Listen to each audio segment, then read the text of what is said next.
YouTube channel BK classes जगह में। तो देखिए दोस्तों, आज हम लोग पढ़ेंगे क्लास 12 का हिस्ट्री दोस्तों। चैप्टर का नाम है किसान, जमींदार और राज। चैप्टर 8 है दोस्तों, लेसन 8। देखिए दोस्तों, कृषि समाज और मुगल साम्राज्य लगभग 16वीं और 17वीं सदी में। देखिए दोस्तों, हम लोग देखते हैं वो चैप्टर क्यों। 16वीं 17वीं सदी के दौरान हिंदुस्तान में करीब 85% लोग गांव में रहते थे। दोस्तों क्वेश्चन पूछेगा, 16वीं 17वीं सदी के दौरान हिंदुस्तान में कितने फीसदी लोग गांव में रहते थे? तो 85। तो छोटे खेतीहार और भूमिहार संभाव दोनों ही कृषि उत्पादन से जुड़े थे और दोनों ही फसल के हिस्से दावेदार थे। इसके उनके भी सहयोग, प्रतियोगिता और संघर्ष के लिस्टें बने। खेती से जुड़े ऋण तमाम लिस्टों से के ताने बाने से गांव का समाज बनता था। राज्य के नुमाइंदे राजस्व निर्धारित करने वाले, राजस्व वसूली करने वाले, हिसाब रखने वाले ग्रामीण समाज पर काबू रखने की कोशिश करते थे। वे तसल्ली करना चाहते थे खेती की जुताई और राज की उपज से अपना हिस्से पर का समय पर मिल जाए। देखिए दोस्तों, एक किसान और कृषि उत्पादन हम लोग पढ़ेंगे। देखिए, खेतिहार समाज की बुनियादी इकाई गांव थी जिसमें किसान रहते थे। दोस्तों हम लोग कुछ मेन पॉइंट हम लोग पढ़ते हैं। दोस्तों आपके नोट्स बनेगा।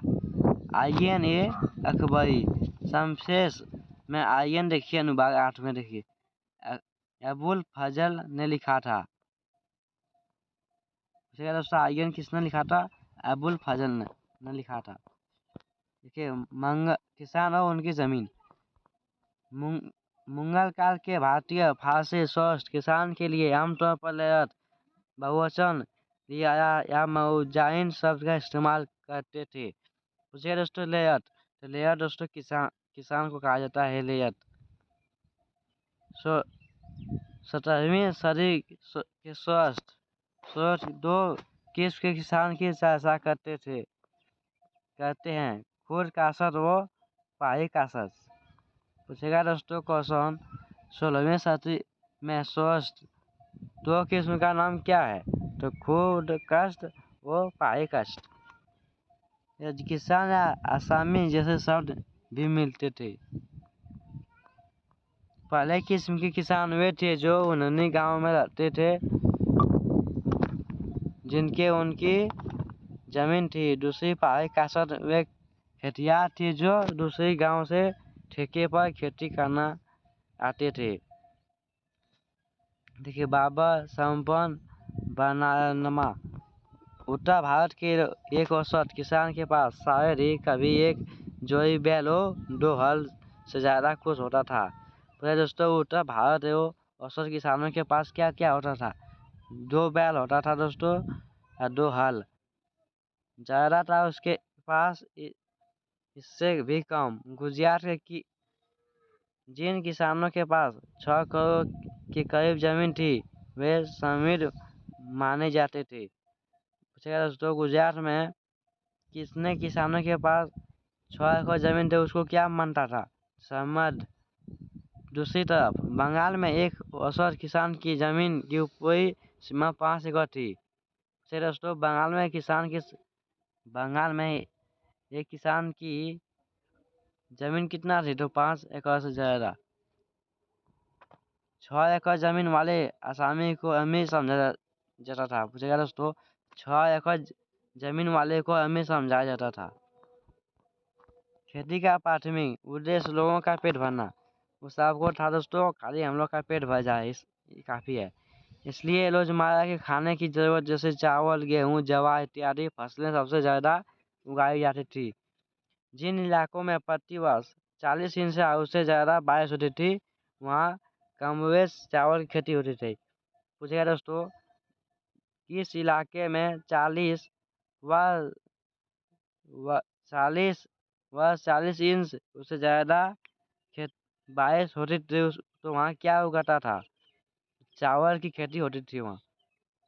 कमतर बारिश होने वाले इलाके में क्या हो रहा था, गेहूं और जवार बाजरे की खेती दोस्तों, जहाँ कम बारिश होता था। मानसून मानसून भारतीय कृषि की रीत था। पूछेगा दोस्तों मानसून क्या था, तो भारतीय की कृषि की रीत ऐसे पूछेगा, भारतीय कृषि की रीत क्या था, तो मानसून था। देखिए दोस्तों हम लोग आगे, तंबाकू का प्रचार। देखिए तंबाकू का पौधा सबसे पहले दक्कन पहुंचा और वहां से 17वीं सदी के शुरुआती वर्षों में इसे उत्तर भारत लाया गया।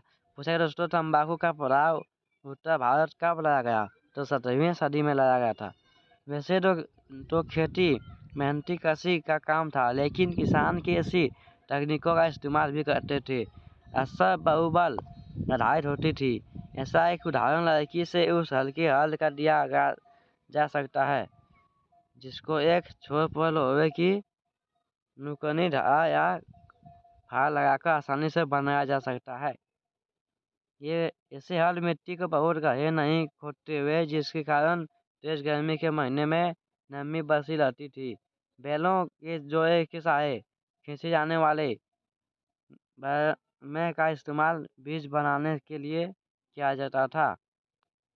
देखिए दोस्तों अकबर और उसके अभिजातों ने 1604 ईस्वी में पहली बार तंबाकू देखा। पूछेगा दोस्तों अकबर और उसके अभिजातों ने तंबाकू कब देखा, तो 1604 ईस्वी में देखा था। 17वीं सदी के अंत तक तंबाकू पूरे भारत में खेती एवं और उपयोग की मुख्य वस्तु में एक था। पूछेगा दोस्तों 17वीं सदी में तंबाकू पूरा भारत में क्या था, खेती व्यापार और उपयोग पूरे भारत में था दोस्तों। फसलों की भरपार। देखिए मौसम के दो मुख्य चक्रों के दौरान खेती की जाती थी, एक खरीफ पतझड़ में और दूसरी रबी वसंत में। दोस्तों इस तो पूछेगा दोस्तों खरीफ किस में किए जाते थे, तो पतझड़ में, और दूसरी ओर रबी का फसल दोस्तों वसंत ऋतु में होता है। जहाँ बारिश और सिंचाई के अन्य साधन हर वक्त मौजूद थे, वहाँ तो साल में 3 फसलें भी उगाई जाती थी। दोनों मौसम मिलाकर मुगल प्रांत आगरा में 39 किस्म की फसलें उगाई जाती थी, जबकि दिल्ली में 43 फसलें उगाई जाती थी। बंगाल में चावल की फसलें 50 किस्में पैदा होती थी। पूछेगा दोस्तों मुगल आगरा में 39 किस्म की फसल उगाई जाती थी, और दिल्ली में कितना किस्म के